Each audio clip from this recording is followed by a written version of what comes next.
दूसरी बेटियों को बचाओ, मेरी बेटी तो मुझे नहीं मिलेगी, लेकिन उन जालिमों को ऐसी सजा दो कि कोई पति अपनी बीवी को इस तरह से उकसावे। ये एक पिता की बेबसी है, ये एक पिता की लाचारी है, ये एक पिता की मांग है। जो इनकी बेटी के साथ होना था वो तो हो गया, लेकिन किसी और की बेटी के साथ ऐसी प्रताड़ना ना हो कि वो खुदकुशी का रास्ता अख्तियार करे। 23 साल की एक लड़की जिसके अरमान थे कि वो भी अपने पति संग जिंदगी के खूबसूरत लम्हे को जिए, जिसकी इच्छा थी कि वो अपने बच्चों के साथ एक खुशहाल जीवन व्यतीत करे, लेकिन अफसोस कि वो लड़की इस दुनिया में अब नहीं रही। नाम आयशा, उम्र 23 साल। 23 साल की आयशा की इन तस्वीरों को देखिए। उसके चेहरे पर जो मुस्कुराहट है उसे देखकर कोई अंदाजा भी नहीं लगा सकता कि आखिर इस मुस्कान के पीछे कितना दर्द छिपा है। तारीख 25 फरवरी 2021, जगह साबरमती रिवर फ्रंट, अहमदाबाद। ये वही मनहूस तारीख थी जिस दिन आयशा दुनिया से रुखसत हो गई। जाते जाते आयशा एक वीडियो भी बना गई जिसमें वो अपनी मौत की वजह का जिक्र भी कर रही थी और साथ ही उस इंसान को माफ भी कर रही थी जो इसके लिए जिम्मेदार है। दरअसल आयशा दहेज को लेकर लगातार प्रताड़ित की जा रही थी और यह सिलसिला 1-2 महीने नहीं बल्कि सालों से चल रहा था। 6 जुलाई 2018 को आयशा की शादी आरिफ से हुई। शादी के बाद आयशा के घर वालों से पैसे मांगने का सिलसिला शुरू हुआ।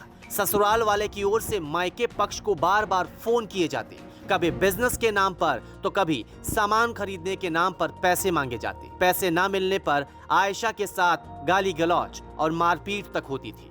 धीरे धीरे पैसे मांगने के बहाने हक में तब्दील होते गए और फिर हक से वो जिल्लत पर उतर आए। दिसंबर 2018 में पैसे न मिलने पर आरिफ आयशा को मायके छोड़ आया।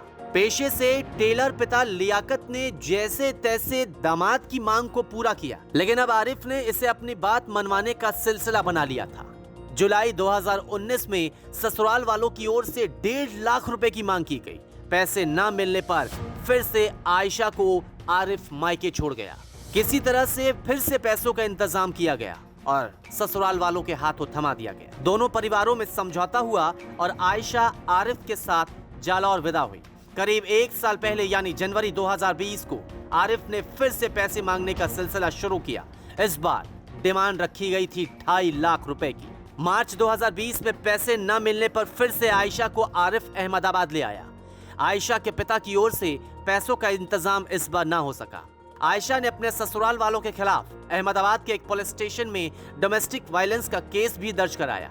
चीजें सुधरने के बजाय बिगड़ती जा रही। 22-23 साल की लड़की के लिए इतनी कम उम्र में इतनी जद्दोजहद परेशान कर रही। फिर आई 25 फरवरी 2021 की तारीख, जब आयशा ने एक वीडियो बनाया और उससे पहले उसने अपने पति से कई बार बात करने की कोशिश की, लेकिन पति की ओर से जो कुछ कहा गया वो और भी ज्यादा हैरान करने वाला था। 25 फरवरी की सुबह 9 बजे आयशा अपने ऑफिस के लिए निकली।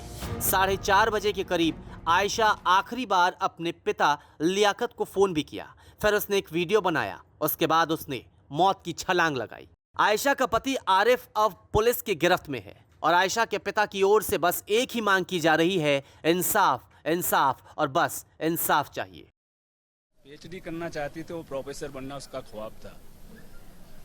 आयशा मेरी बेटी नहीं, मेरे ख्वाब की ताबीर थी। वो एक मिसाल बनना चाहती थी, सब खत्म हो गया।